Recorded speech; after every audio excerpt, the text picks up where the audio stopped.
এই যে আমার কাছে আমার কাছে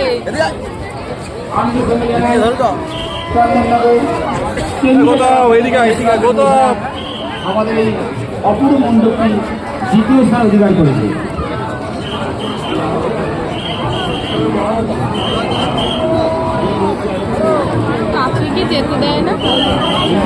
আপনারা ধীরে ধীরে আমাদের মণ্ডপের মধ্যে প্রবেশ করুন। আপনারা এগিয়ে যান।